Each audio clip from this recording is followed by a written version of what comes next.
Hello दोस्तों, welcome to my YouTube channel. आज इस क्लास में भारत के गवर्नर जनरल तथा वायसराय और उनके कार्यकाल को पढ़ने वाले हैं।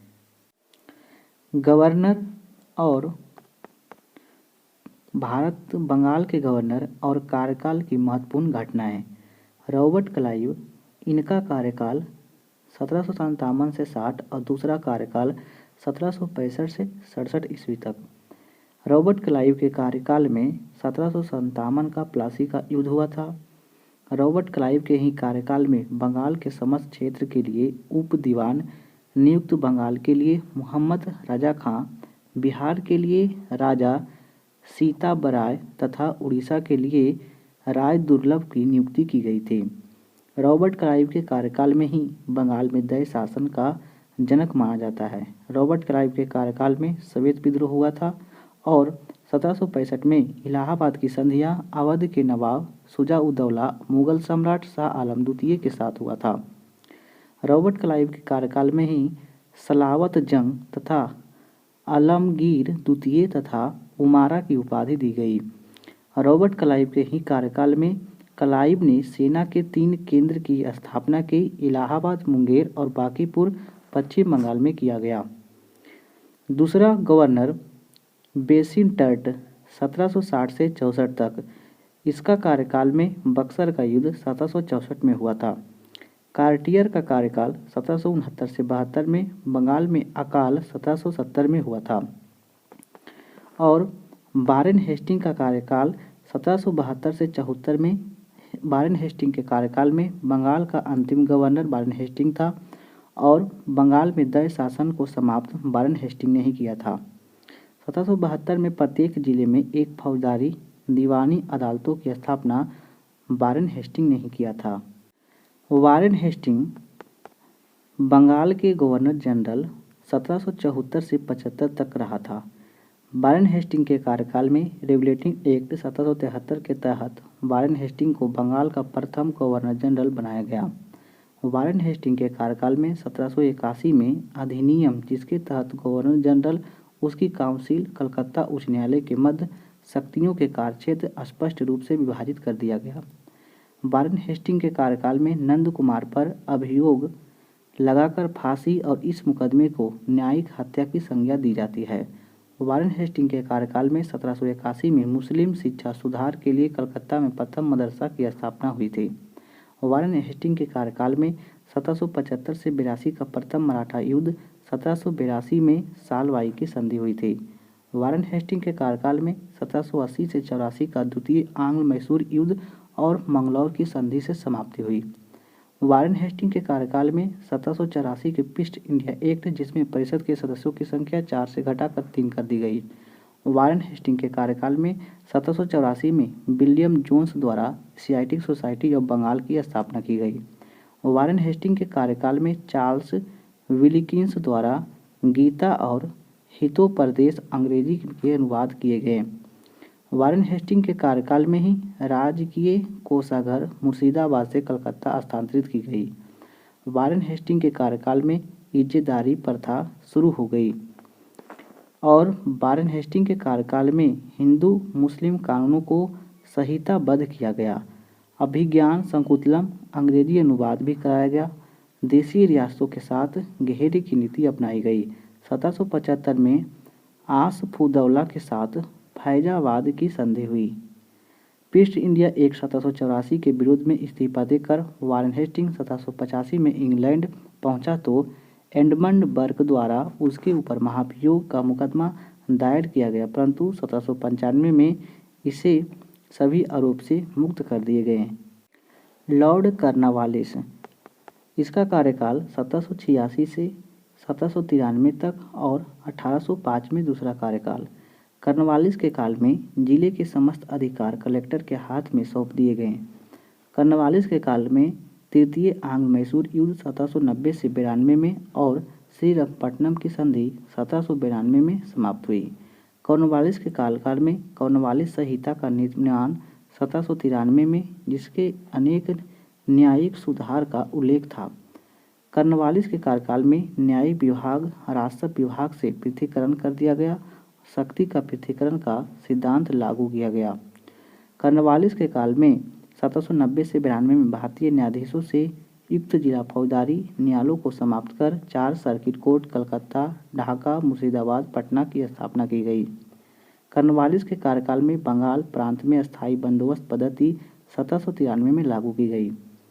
कॉर्नवालिस के ही कार्यकाल में भारत में नागरिक सेवा का जनक, प्रशासन का यूरोपीयकरण तथा सिविल सेवाओं का शुरू किया गया। पुलिस व्यवस्था का जनक भी कॉर्नवालिस को ही माना जाता है। एकमात्र गवर्नर जनरल जिसकी समाधि भारत में गाजीपुर में स्थित है कॉर्नवालिस की। फिर सर जॉन शोर, इसका कार्यकाल 1793 से 98 तक। सर जॉन शोर के कार्यकाल में 1793 के चार्टर अधिनियम आया और हस्तक्षेप की नीति अपनाई। देश राज्यों के प्रति तटस्थ की नीति अपनाई, लेकिन अपवाद स्वरूप अवध के उत्तराधिकार विषय पर हस्तक्षेप किया। सर जॉन शोर ने निजाम और मराठों के बीच खुर्दा की लड़ाई 1795 में की। लॉर्ड वेलेस्ली, लॉर्ड वेलेस्ली का कार्यकाल 1798 से 1805 तक। यह स्वयं को बंगाल का शेर कहता था। वेलेस्ली के कार्यकाल में सहायक की नीति 1798 में शुरू हुई। सबसे पहले 1798 में संधि हैदराबाद के निजाम से हुई। वेलेस्ली के कार्यकाल में चौथा आंग्ल मैसूर युद्ध 1799 में टीपू सुल्तान मारा गया। वेलेस्ली के कार्यकाल में मैसूर 1799, तंजौर 1799 और अवध 1801 में प्रशासन अपने हाथ में ले लिया। वेलेस्ली के कार्यकाल में ही बीसिन की संधि 1802 में होती है। द्वितीय आंग्ल मराठा युद्ध 1803 से 5 ईस्वी तक चलता है। वेलेस्ली के कार्यकाल में वेलेस्ली ही 1799 में प्रेस पर सेंसर लगाया, जो भारतीय प्रेस पर प्रतिबंध लगाने की पहली घटना मानी जाती है। इसके अंतर्गत संपदा, मुद्रक और स्वामी का नाम स्पष्ट रूप से छापना होता था और सभी प्रकार के प्रकाशक सामग्री सरकार के पास प्रेसी अंतरिप हेतु भेजना था। लॉर्ड वेलेस्ली के ही कार्यकाल में लॉर्ड लेक के नेतृत्व में 1803 में अंग्रेजों ने लाल किले पर कब्जा किया और ऑक्टरलोनी लाल किले का पहला ब्रिटिश रेजिमेंट बना।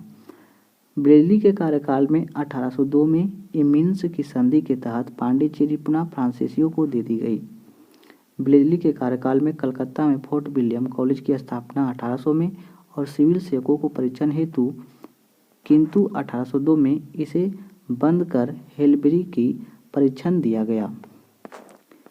Sir George barley, sir George barley, इन्होंने रियासतों को हस्तक्षेप की नीति का समर्थन किया। बल्लोर की सिपाही विद्रोह 1806 में सर जॉर्ज बार्ले के कार्यकाल में होता है। लॉर्ड मिंटो प्रथम 1807 से 13 तक कार्यकाल रहा था। मिंटो प्रथम ने रंजीत सिंह के साथ अमृतसर की संधि 1809 में किया था। लॉर्ड मिंटो प्रथम ने सिंध के साथ सशर्त मित्रता की संधि की थी। लॉर्ड हेस्टिंग्स, लॉर्ड हेस्टिंग के कार्यकाल में 1813 से 23 तक। हेस्टिंग के कार्यकाल में आंग्ल नेपाल युद्ध 1814 से 16 और सुगौली की संधि 1816 में हुई। हेस्टिंग के कार्यकाल में तृतीय आंग्ल मराठा युद्ध 1816 से 19 तथा मराठा परिसंघ कंपनी की साम्राज्य में विलय कर लिया गया।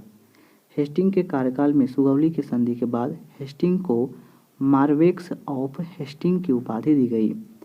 हेस्टिंग के कार्यकाल में ही 1818 में ब्रिटिश रेजिडेंट चार्ल्स मेटकॉफ ने राजपूत रियासतों के साथ संधि की। हेस्टिंग ने ही 1817 में कलकत्ता में डेविड हेयर हिंदू कॉलेज की स्थापना की। लॉर्ड हेस्टिंग के कार्यकाल में ही रैयतवाड़ी बंदोबस्त 1820 में लागू मद्रास के गवर्नर टॉमस मुनरो द्वारा 1822 में हल्ट मैकेंजी पंजाब में महलवाड़ी व्यवस्था की शुरुआत की। हेस्टिंग के कार्यकाल में ही 1822 में टेनेसी एक्ट और कस्तरी अधिनियम लागू बंगाल में की गई। लॉर्ड एमहर्स्ट, लॉर्ड एमहर्स्ट 1823 से 28 तक। प्रथम आंग्ल बर्मा युद्ध 1824 से 26 तथा एंदाबू की संधि 1826 में हुई। एमहर्स्ट के कार्यकाल में 1824 में बैरकपुर का सैन्य विद्रोह हुआ। लॉर्ड विलियम बेंटिंक 1828-33 तक, इन्होंने सती प्रथा पर रोक 1829 में किया। विलियम बेंटिंक ने ठगी प्रथा का अंत 1830 में और कर्नल अस्मिलन ने ठगों के विरुद्ध अभियान चलाया।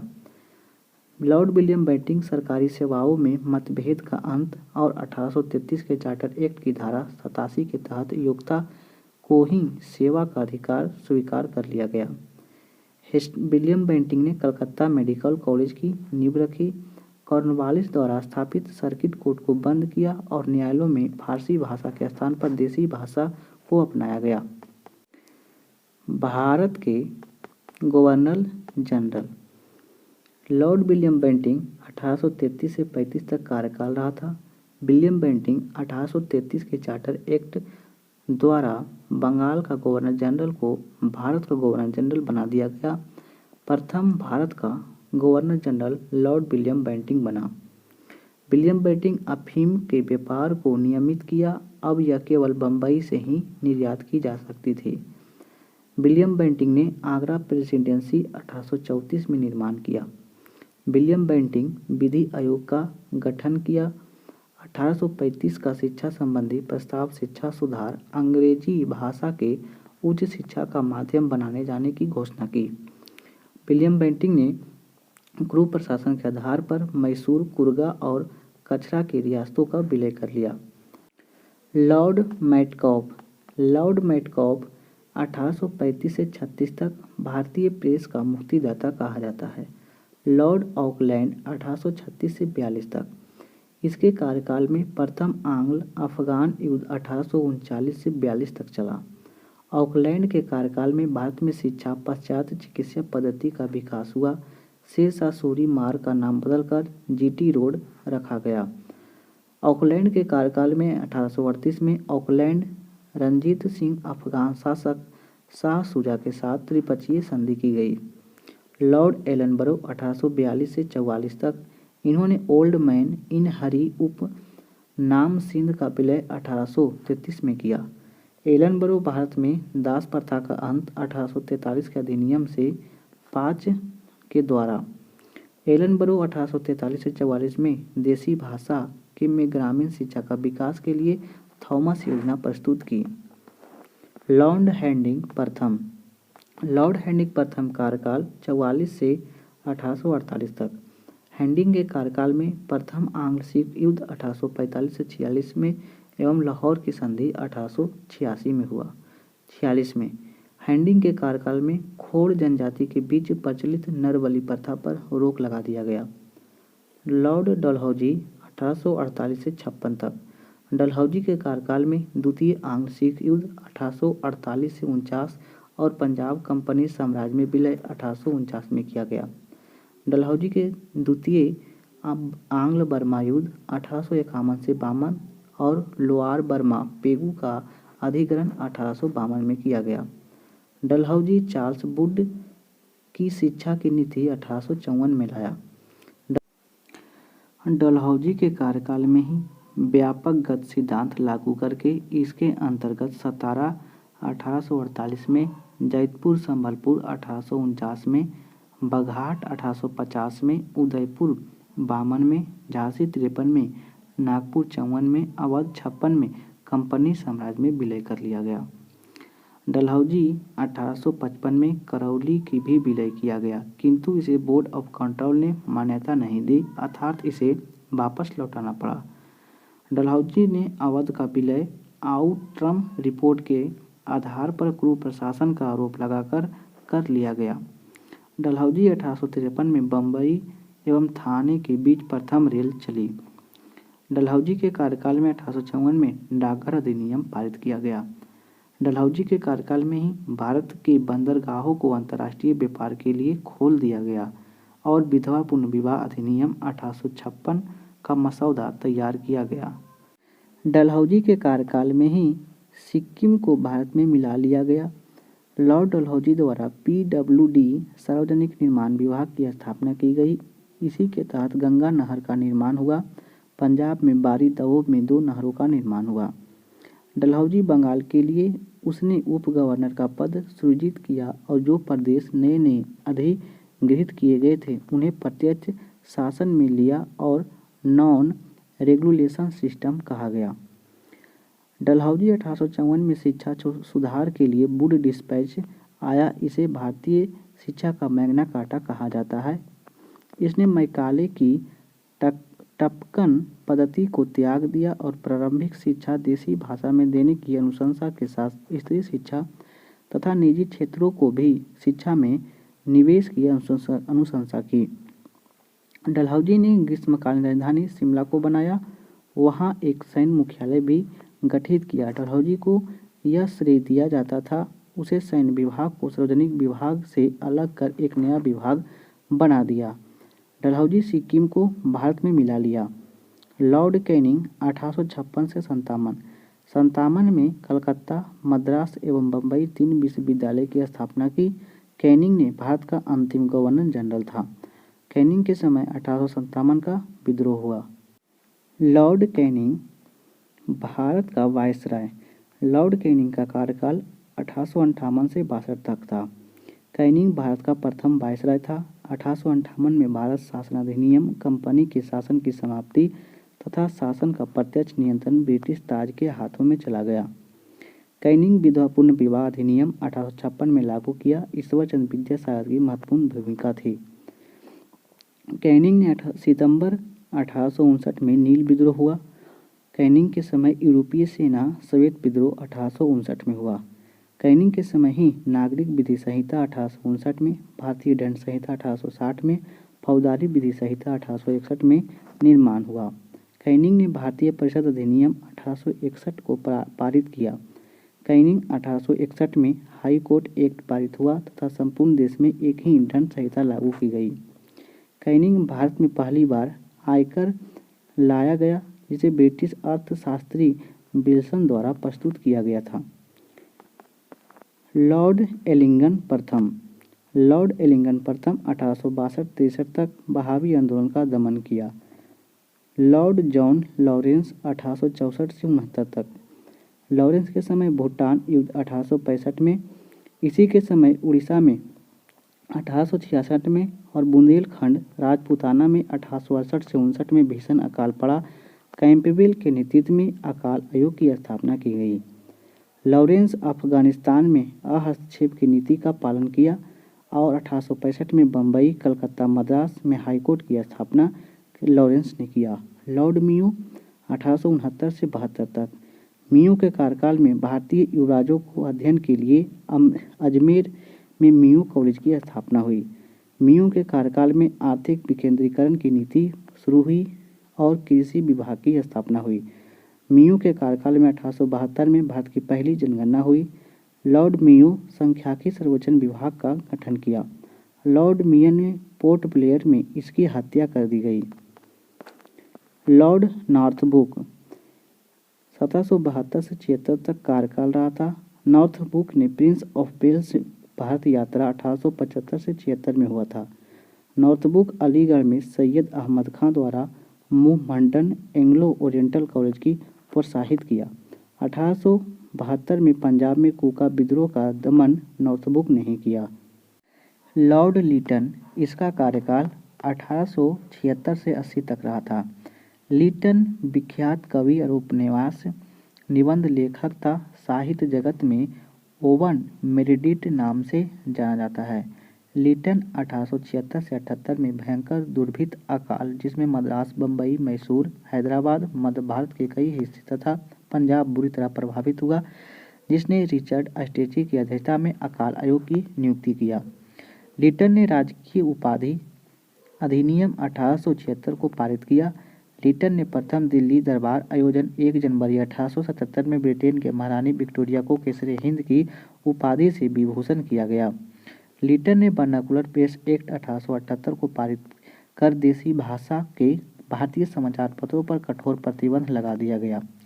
लिटन ने 1878 में भारतीय शस्त्र अधिनियम पारित करके शस्त्र रखने पर और इसके व्यापार की लाइसेंस लेना अनिवार्य कर दिया। लिटन ने द्वितीय आंग्ल अफगान युद्ध 1878 से 80 के बीच में हुआ। लिटन ने इसने सिविल सेवा परीक्षाओं में प्रवेश की अधिकतम आयु 21 से घटाकर 19 वर्ष कर दी।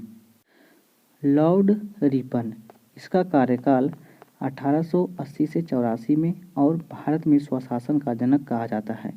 रिपन ने पंडित मदन मोहन मालवीय ने 1819 के कांग्रेस अधिवेशन में कहा कि रिपन भारतीय वायसराय में सबसे अधिक लोकप्रिय था। रिपन अफगानिस्तान से संधि 1881 में की। रिपन ने वर्नाकुलर प्रेस एक्ट रद्द 1882 में किया। श्रमिक सुधार के लिए प्रथम कारखाना अधिनियम 1881 को पारित किया। रिपन ने मैसूर के शासक को गद्दी की वापसी 1861 में। रिपन ने वित्तीय विकेंद्रीकरण की नीति का नियमीकरण किया। रिपन ने स्थानीय स्वशासन संबंधी सरकारी प्रस्ताव 1882 में लागू किया। रिपन ने सर विलियम हंटर की अध्यक्षता में हंटर आयोग की नियुक्ति 1882 में, जिसे 54 में देशी शिक्षा में दिशा में प्रारंभिक माध्यम स्तर पर किए गए सुधार और प्रयासों को समीक्षा करनी थी। रिपन ने एल्बर्ट बिल विवाद 1883 से 84 में सुलझाया और इस नियमित जनगणना की शुरुआत 1881 में हुआ। फ्लोरेंस नाइटिंगेल ने रिपन को भारत का उद्धारक की संज्ञा दी है। लॉर्ड डफरिन का कार्यकाल 1848 से 1888 ईस्वी तक रहा। डफरिन के कार्यकाल में तृतीय आंग्ल बर्मा युद्ध, बर्मा का अंतिम रूप से भारत में विलय किया गया। डफरिन भारतीय राष्ट्रीय कांग्रेस की स्थापना 28 दिसंबर 1885 में हुई। डफरिन के कार्यकाल में ही बंगाल टेनेंसी एक्ट 1885 में और पंजाब टेनेंसी एक्ट 1887 में पारित हुआ। डफरिन नागरिक सेवा का विकास के लिए एचिसन आयोग को भारत में लाया। लॉर्ड लैंसडाउन 1888 से 94। लैंसडाउन दूसरा कारखाना अधिनियम 1891 को पारित किया। भारतीय परिषद अधिनियम 1892 अस्तित्व में आया। डूरन आयोग की स्थापना भारत अफगानिस्तान सीमा निर्धारित लैंसडाउन के अध्यक्षता में किया गया। 1891 में समस्त आयु विवाह अधिनियम पारित किया गया और 1893 में अफीम आयोग की गठन लैंसडाउन ने ही किया। लॉर्ड एलिंगन द्वितीय, इसका कार्यकाल 54 से 98 तक रहा। एलिंगन द्वितीय इसने घोषणा की कि हमने भारत को तलवार के बल पर जीता है और तलवार के बल पर ही इसे अधीन रखा। एलिंगन द्वितीय ने पूना में प्लेग का प्रकोप, चपेकर बंधुओं और 2 ब्रिटिश अधिकारियों की हत्या हो गई। एलिंगन द्वितीय अकाल की जांच के लिए लायल आयोग का गठन किया। 1895 में भारतीय वायु की जांच के लिए बेल्वी आयोग की गठन किया एलिंगन द्वितीय ने। लॉर्ड कर्जन का कार्यकाल 1899 से 1905 तक रहा। कर्जन भारत का सबसे लोकप्रिय वायसराय और रोनाल्डे ने कर्जन की जीवनी लिखी है। कर्जन के कार्य के आधार बताते हुए गोखले ने इसे आधुनिक भारत का औरंगजेब कहा है। कर्जन केंद्रीय गुप्तचर व्यवस्था का शुरुआत किया। 1899 में भारतीय टकन और पत्र मुद्रा अधिनियम के द्वारा पाउंड को भारत में मान घोषित किया। 1 पाउंड बराबर 15 रुपया। कर्जन 1900 ईस्वी में पंजाब भूमि कार्यक्रमन एक्ट पारित किया, जिसमें किसानों को भूमि गैर कृषकों को पास ना जाए। 1901 में भारत में पहली बार जातिगत आधार पर जनगणना कर्जन ने किया। कर्जन 1903 में पूसा का एग्रीकल्चर इंस्टीट्यूट की स्थापना की गई। कर्जन 1903 में फारस गया और फारस अफगान झगड़े को सुलझाने के लिए मैकमोहन की नियुक्ति किया। 1904 में ऑफिशियल सीक्रेट एक्ट को पारित कर सरकारी नियंत्रण को बढ़ा दिया। पुलिस प्रशासन के सुधार हेतु एंड्रयू फ्रेजर की अध्यक्षता में पुलिस आयोग की गठन 1902 में किया गया। कर्जन सर थॉमस रेले की अध्यक्षता में विश्वविद्यालय आयोग 1902 में और विश्वविद्यालय सुधार अधिनियम 1904 को पारित किया। कर्जन ने मनक्रीब की अध्यक्षता में एक सिंचाई आयोग को नियुक्त किया। उद्योग और वाणिज्य विभाग की स्थापना की। कर्जन ने प्राचीन स्मारक संरक्षण अधिनियम 1904 को लागू किया। भारतीय पुरातत्व सर्वेक्षण विभाग की स्थापना कर्जन ने ही किया। कर्जन ने सर एंटी मैकडोनाल्ड की अध्यक्षता में एक अकाल आयोग का गठन किया। तिब्बत में यंग हस बैंड मिशन 1903 से 4 में लागू किया। कर्जन ने 1905 में बंगाल विभाजन किया। मुख्य सेनापति किचनर के विवाद के कारण कर्जन ने अगस्त 1905 में त्यागपत्र दे दिया। कर्जन एक ऐसा वायसराय था अत्यधिक केंद्रीयकरण और निरंकुश शासन का हिमायत थी। कर्जन ने भारतीय शिक्षा व्यवस्था पर चोट करते हुए उसने कहा कि पूर्व एक ऐसा विश्वविद्यालय है जहां विद्यार्थी को कभी डिग्री नहीं मिलेगी। कर्जन ने कलकत्ता नगरपालिका की स्थिति व्यंग्य करते हुए उसने कहा कि मैं वायसराय के बाद कलकत्ता के महापौर बनना चाहूँगा। कर्जन ने कांग्रेस पर व्यंग्य करते हुए कहा कि कांग्रेस अब मरणशील है, मेरी इच्छा है कि मैं इसके शांतिपूर्ण मृत्यु में सहयोग कर सकूं। लॉर्ड मिंटो, इसका कार्यकाल 1905 से 10 ईस्वी तक। लॉर्ड मिंटो का द्वितीय कार्यकाल बंग भंग विरोधी तथा स्वदेशी आंदोलन को दबाने का प्रयास किया गया। लॉर्ड मिंटो द्वितीय मुस्लिम लीग की स्थापना 1906 में हुई। खुदीराम बोस को फांसी, बाल गंगाधर तिलक को राजद्रोह के आरोप पर 6 वर्ष के कारावास 1908 में। मिंटो के कार्यकाल में भारतीय परिषद अधिनियम 1909 और मार्ले मिंटो सुधार अधिनियम 1909 को पारित किया गया, जिसमें सांप्रदायिक निर्वाचन प्रणाली की शुरुआत हुई। सूरत में कांग्रेस का विभाजन 1907 में लॉर्ड मिंटो द्वितीय के कार्यकाल में हुआ। 1908 में समाचार पत्र अधिनियम पारित किया गया। वायसराय की कार्यकारिणी में पहला भारतीय सदस्य AP सिन्हा की नियुक्ति लॉर्ड मिंटो द्वितीय के कार्यकाल में हुआ। लॉर्ड हैंडिंग का कार्यकाल 1906 से 1910 से 16 तक रहा था। लॉर्ड हैंडिंग द्वितीय बंगाल विभाजन रद्द किया। भारत की राजधानी कलकत्ता से दिल्ली हस्तांतरण तृतीय दिल्ली दरबार 1911 को आयोजन किया।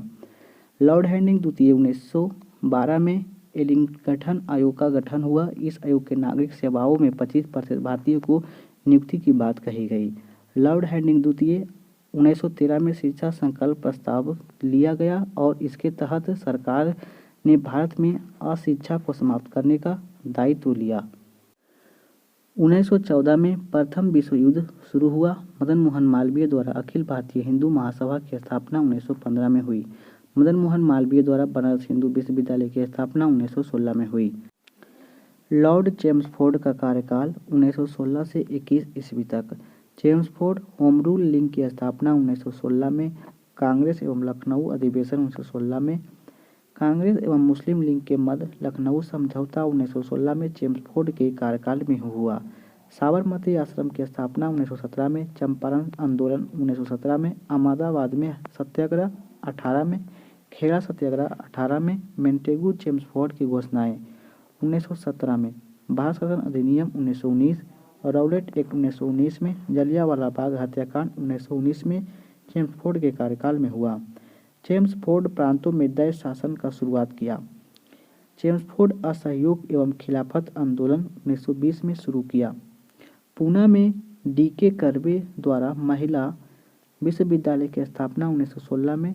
सैंडलर कमीशन की नियुक्ति 1917 में, जिसमें 2 भारतीय सर आशुतोष मुखर्जी और जियाउद्दीन अहमद थे। इन्होंने एंग्लो मोहन ओरिएंटल कॉलेज का नाम 1920 में अलीगढ़ मुस्लिम विश्वविद्यालय कर दिया गया। बाल गंगाधर तिलक की मृत्यु 1 अगस्त 1920 में चेम्सफोर्ड के कार्यकाल में ही हुआ।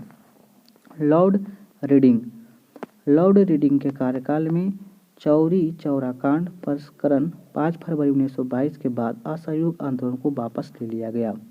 एकमात्र यहूदी वायसराय रीडिंग था। केरल में मोपला विद्रोह 1921 में रीडिंग के कार्यकाल में हुआ। 1910 में प्रेस एक्ट 1919 रॉलेट एक्ट की वापसी रीडिंग के कार्यकाल में। 1821 में प्रिंस ऑफ वेल्स का भारत में आगमन रीडिंग के कार्यकाल में। ककोरी ट्रेन डकैती 1825 में रीडिंग के कार्यकाल में। स्वामी सदानंद की हत्या 1926 में रीडिंग के कार्यकाल में।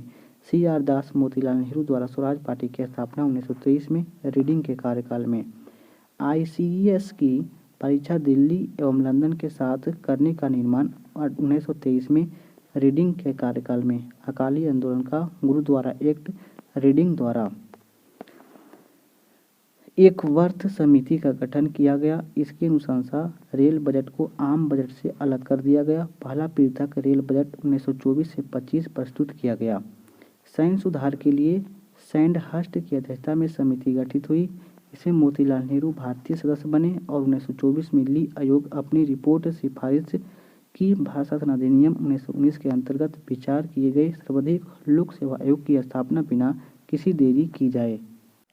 लॉर्ड इरविन, इसका कार्यकाल 1926 से 1931 तक।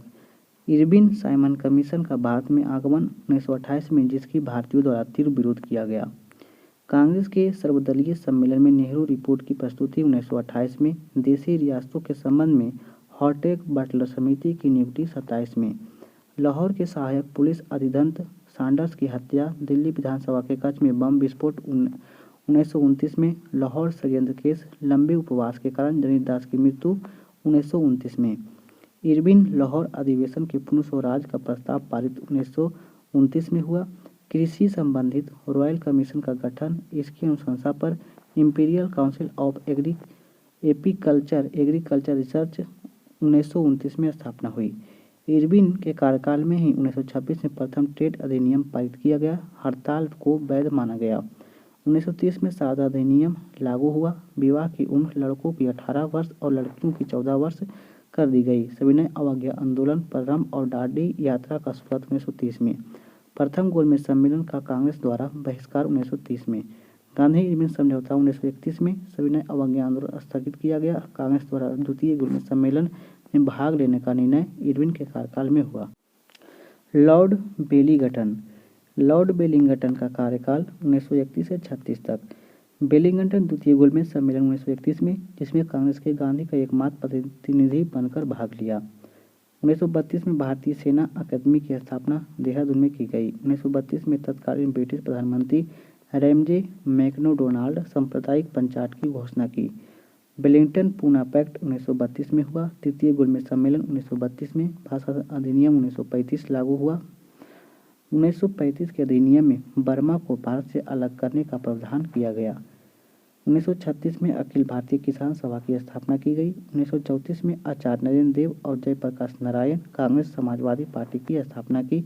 बेलिंगटन के कार्यकाल में ही। लॉर्ड लिनलिथगो, इसका कार्यकाल 1936 से 1944 ईस्वी तक रहा था।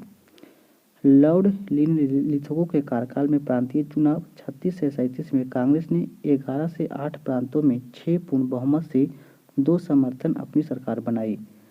द्वितीय विश्व युद्ध शुरू हुआ 1939 में। कांग्रेस की प्रांतीय सरकार द्वारा त्यागपत्र 1939 में। कांग्रेस में हरिपुरा अधिवेशन 1938 में सुभाष चंद्र बोस अध्यक्ष बने। कांग्रेस की त्रिपुरी संकट, सुभाष चंद्र बोस और कांग्रेस त्यागपत्र और फॉरवर्ड ब्लॉक की स्थापना 1939 में की गई। मुस्लिम लीग लाहौर अधिवेशन, पृथक पाकिस्तान की मांग 1940 में। सुभाष चंद्र बोस भारत से पलायन 1941 में। लॉर्ड लिथगो के कार्यकाल में आज़ाद हिंद फौज की स्थापना 1943 में हुआ। 8 अगस्त 1940 को वायसराय द्वारा अगस्त प्रस्ताव घोषित किया गया था। गांधी जी का पवनार आश्रम में व्यक्तिगत सत्याग्रह 1940 में शुरू हुआ। क्रिप्स मिशन, भारत आगमन, भारत छोड़ो आंदोलन 1942 में। मुस्लिम लीग का कराची अधिवेशन 1943, बांटो और छोड़ो का नारा दिया गया। लॉर्ड बेवेल 44 से 47 तक। सी राजगोपालाचारी द्वारा CR दास फार्मूला प्रस्तुत किया गया। 1944 में गांधी जीना का वार्ता असफल। 1944 में बेवेल योजना, शिमला सम्मेलन 1945 में। द्वितीय विश्व युद्ध की समाप्ति 1945 में। कैबिनेट मिशन का भारत में आगमन 1946 में। मिशन के सदस्य रैटेफोर्ड, क्रिप्स, पैंथिक लॉरेंस और AB एलेक्जेंडर था। मुस्लिम लीग द्वारा प्रत्यक्ष कार्यवाही दिवस 16 अगस्त 1946 को बेवेल के कार्यकाल में ही शुरू हुआ। कांग्रेस द्वारा अंतरिम सरकार की स्थापना सितंबर 1946 में। इस सरकार के अध्यक्ष बेवेल और उपाध्यक्ष नेहरू। ब्रिटेन के प्रधानमंत्री क्लेमेंट इटली ने भारत के स्वतंत्र करने की घोषणा 20 फरवरी 1947 को की। लॉर्ड माउंटबेटन का कार्यकाल फरवरी 1947 से जून 1948 तक। माउंटबेटन स्वतंत्र भारत के प्रथम गवर्नर जनरल और अंतिम ब्रिटिश वायसराय थे। भारत विभाजन के संदर्भ में पहले वाल्कन प्लान को विचार दिया, किंतु इसे स्वीकार नहीं किया गया। ब्रिटेन ने हाउस ऑफ कॉमन्स की भारतीय स्वतंत्रता अधिनियम प्रस्तुत कर पारित किया। माउंटबेटन भारत को पूर्ण स्वतंत्रता और भारत का विभाजन 15 अगस्त 1947 को कर दिया। 14 अगस्त को पाकिस्तान और 15 अगस्त को भारत स्वतंत्र हुआ। महात्मा गांधी की हत्या माउंटबेटन के कार्यकाल में हुआ था। चक्रवर्ती राजगोपालाचारी 21 जून से 1948 से 26 जनवरी 1950 तक स्वतंत्र भारत के प्रथम और अंतिम गवर्नर जनरल श्री राजगोपालाचारी थे। कलकत्ता में एशियाटिक सोसाइटी की स्थापना के समय बंगाल का गवर्नर जनरल कौन था? यह थे लॉर्ड वारेन हेस्टिंग। भारतीय लोक सेवा का प्रवर्तक किया गया था कॉर्नवालिस के शासनकाल में। भारतीय राज्यों पर अंग्रेजी प्रभुत्व स्थापित करने के लिए किसानों प्रशासन सहायक संधि प्रणाली का सूत्रपात किया गया बेलेजली के द्वारा। सती प्रथा पर पाबंदी किसने लगाई? यह लगाई गई विलियम बेंटिंक के द्वारा। भारतीय पुरातत्व सर्वेक्षण की स्थापना किसके काल में हुई थी? यह हुई थी कर्जन के कार्यकाल में। निम्नलिखित में से कौन भारत का प्रथम वायसराय था? तो यह थे लॉर्ड कैनिंग। निम्नलिखित में से किस गवर्नर जनरल ने भारत में दास प्रथा को समाप्त किया था? तो यह किया था लॉर्ड एलन बरो ने। भारत में स्थानीय स्वायत्तता शासन किसने प्रोत्साहित किया था? यह किया गया था लॉर्ड रिपन के द्वारा। भारत में अंग्रेजों के समय प्रथम जनगणना हुई। यह हुई थी लॉर्ड मेयो के कार्यकाल में। निम्नलिखित कथनों पर विचार कीजिए। रॉबर्ट क्लाइव बंगाल के प्रथम गवर्नर जनरल थे। विलियम बेंटिंक भारत के प्रथम गवर्नर जनरल थे। तो केवल बी सही है, विलियम बेंटिंक भारत के प्रथम गवर्नर जनरल थे। किस गवर्नर जनरल पर महाभियोग का मुकदमा चलाया गया? यह चलाया गया था वारेन हेस्टिंग पर। लॉर्ड कॉर्नवालिस कब्र कहाँ स्थित है? यह स्थित है गाजीपुर में। निम्नलिखित में से कौन युग्म सुलेमित नहीं है? हेक्टर मुनरो बक्सर का युद्ध, लॉर्ड हेस्टिंग्स आंग्ल नेपाल युद्ध, लॉर्ड ब्लेजली चतुर्थ आंग्ल मैसूर युद्ध, लॉर्ड कॉर्नवालिस तृतीय आंग्ल मराठा युद्ध। तो यह सही सुलेमित नहीं है, लॉर्ड कॉर्नवालिस आंग्ल मराठा युद्ध। तथाकथित कुप्रशासन के आधार पर किस गवर्नर जनरल ने मैसूर राज्य के प्रशासन को ले लिया था? तो यह लिया गया था लॉर्ड विलियम बेंटिंक के द्वारा। ठगों के दमन के लिए निम्नलिखित में से कौन संबंध था? तो यह संबंध थे कैप्टन सलीमैन। अंग्रेजों द्वारा सिंध का विजय संपन्न हुई लॉर्ड एलनबरोन के समय। भारत में प्रथम रेल लाइन का निर्माण किन नगरों के बीच हुआ था? यह हुआ था बम्बई से थाने के बीच में।